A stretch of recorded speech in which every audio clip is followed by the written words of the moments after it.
Assalamualaikum warahmatullahi wabarakatuh. Apa kabar teman-teman semuanya?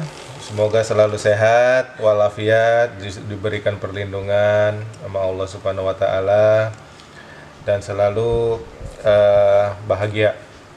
Nah, pada kesempatan kali ini saya ingin berbagi mengenai pengalaman pijat refleksi untuk tifus ya, penyakit tifus, gangguan tipes. Penyakit tipes ini adalah terjadinya infeksi di daerah bagian usus ya, yang mengakibatkan badannya panas, suhunya panas hingga bisa menyebabkan juga sampai rambutnya rontok ya. Bagaimana caranya refleksi ini bisa membantu untuk mempercepat penyembuhan dari penyakit tipes ini atau gangguan tipes. Nah, kalau di tradisional itu biasanya terkadang juga orang yang kena penyakit tipes itu dikasih kapsul cacing atau cacing tanah yang disangrai ya. Nah, ini kita membahasnya dari sudut pandang pijat refleksi. Oke, tanpa lama-lama kita langsung aja ya teman-teman ya. Ya, jadi sebelum kita memijat refleksi itu, seperti di video saya sebelumnya, saya selalu menganjurkan teman-teman untuk melakukan stretching ya, atau peregangan otot-otot, terutama otot yang ada di sini nih, otot ligamen nih, yang membuat kita kadang-kadang telapak jadi keras ya, nggak lentur ya. Nah, itu kita lenturkan lagi. Nah, kenapa harus dilakukan stretching? Agar nantinya yang kita harapkan itu adalah pada saat nanti setelah dipijat refleksi kita mendapatkan hasil yang maksimal, yaitu apa? Banyaknya kotoran yang keluar, kotoran-kotoran yang menyumbat ini bisa dikeluarkan dengan maksimal melalui jalur-jalur pengeluaran yang ada di dalam tubuh, lewat air seni, BAB, ataupun melewat keringat ya. Oke teman-teman, kita lakukan stretching ini ya. Bila mana juga ada penebalan kulit, itu juga kita pijat ya, supaya dia nggak terlalu kaku ya. Nah, seperti itu teman-teman, lakukan hal ini bagian kaki bawah dan atas selama 2-5 menit. Nah, setelah selesai, balurkan kakinya ini dengan hand body lotion, bisa juga dengan minyak urut, minyak olive oil, atau minyak kelapa. Agar pada saat yang pertama itu agar bisa menjadi lembab ya. Kedua, itu bisa nantinya pada saat lagi dipijat itu tidak terjadi lecet ya kulitnya ya. Oke, kita langsung aja ke mana? Ke titik pemijatannya. Nah, untuk titik pemijatannya, area titik pijatnya ini, bagi teman-teman yang belum mengerti bisa download gambarnya. Saya sudah sediakan gambar-gambarnya, dan silakan teman-teman download di link deskripsi ya. Itu ada. Jadi teman-teman nanti bisa mempelajarinya ya. Oke, yang pertama itu seperti di video saya juga sebelumnya, untuk menentukan refleksi ini saya biasanya 3 titik pertama dulu ya: ginjal, saluran kencing, dan kandung kencing. Kenapa? Karena 3 titik inilah yang nantinya akan berperan besar untuk mengeluarkan banyak kotoran melalui air seni, terutama melalui air seni ya, setelah dilakukannya pemijatan refleksi. Oke. Nah, kita tentukan dulu. Yang pertama seperti di video saya sebelumnya, ini kita raba begini. Nah, kita ketemu ada tulang yang nonjol. Nah, ini kita ratakan begini ya teman-teman ya, seperti ini. Nah, kemudian kita begini teman-teman. Nah, ginjal itu letaknya antara telunjuk dengan jari manis.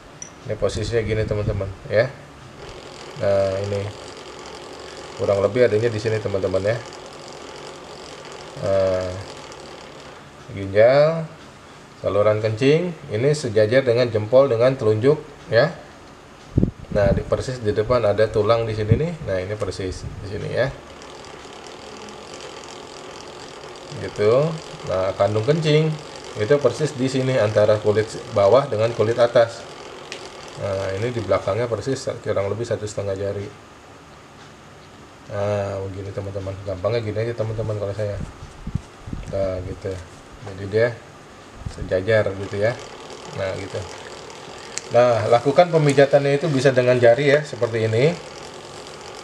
Nah, sebelum dipijat selalu gunakan hand body lotion agar tidak menjadi lecet titik-titik ya. Kenapa? Karena kadang-kadang karena kan kita bergesekan ini, kita begini nih bergesekan ya. Oke, nah lakukan pemijatan ini dengan durasi 5-10 menit ya, itu yang paling efektif. Nah, gimana kalau misalkan di bawah 5 menit? Boleh aja, nggak apa-apa, tapi jangan lebih dari kurang dari 2 menit ya teman-teman ya. Karena yang untuk paling efektif itu di satu titik itu agar bisa maksimal hasilnya itu di sini nih 5-10 menit. Nah, durasi titik tekannya itu kurang lebih tekanannya itu 1-2 kilo. Untuk tahu tekanannya silahkan tekan timbangan aja teman-teman ya. Jadi teman-teman tahu tekanan 1 kilo berapa, gimana, tekanan 2 kilo gimana. Nah, ini ginjal untuk memfilter, untuk menyaring darah-darah kotor hasil dari pemijatan nantinya. Ini akan disaring oleh dia nih teman-teman ya, agar untuk bisa dibuang melalui saluran kencing dan kandung kencing ya.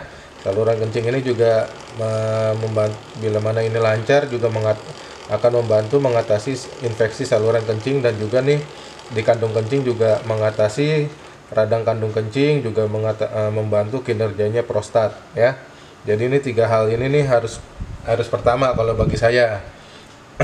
Ini berdasarkan pengalaman saya ya. Jadi kalau misalkan teman-teman punya pengalaman lainnya silahkan aja gunakan. Nah, setelah itu yang kita harus pijat adalah ini teman-teman, daerah kepala, yaitu kelenjar bawah otak. Nah, kenapa kelenjar bawah otak? Karena dia yang mengatur pertumbuhan sel yang ada di tubuh maupun pertumbuhan tubuh ya, jaringan ya.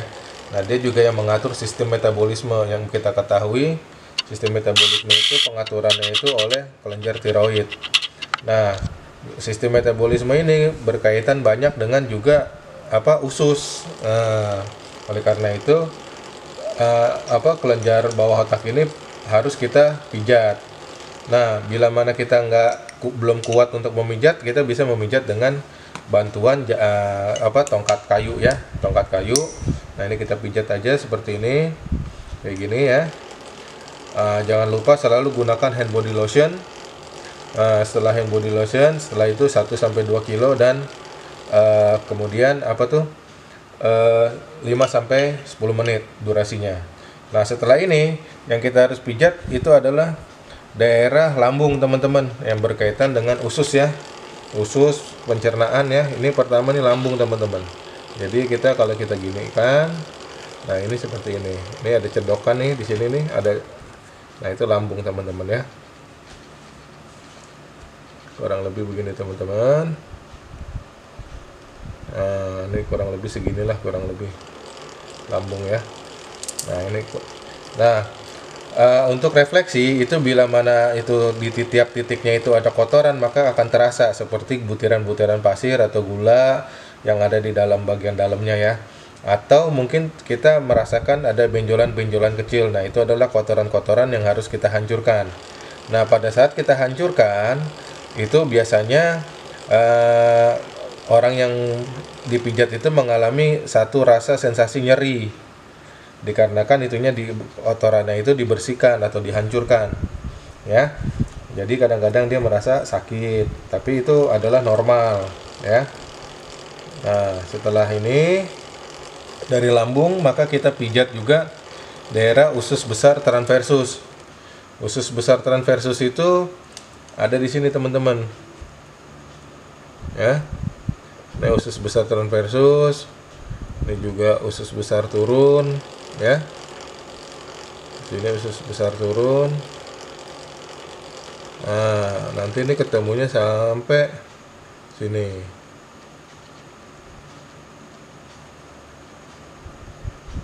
Nah, ini gini teman-teman.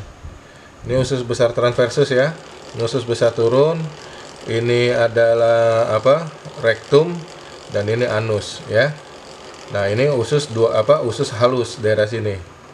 Daerah sini nih segini nih. Nah, ini nih usus halus ya. Nah, usus besar 12 jari itu posisinya di sini teman-teman ya. Ini sebenarnya agak turunan dikit nih ininya. Jadi sebenarnya di sini deh, di bawah persis lambung ya. Nah, ini begini nih, dan pankreas.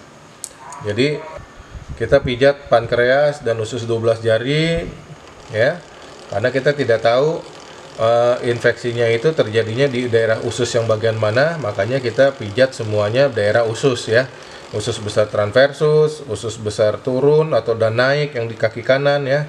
Terus juga kita pijat juga usus daerah usus buntunya, terus juga akhir usus kecil. Nah ya, usus kecil juga kita pijat. Nah ini anus dan rektum kita juga pijat semuanya ya, masing-masing daerah itu, area itu 5-10 menit. Misalkan nih usus besar transversus daerah sini nih, kita pijat aja terus 5-10 menit.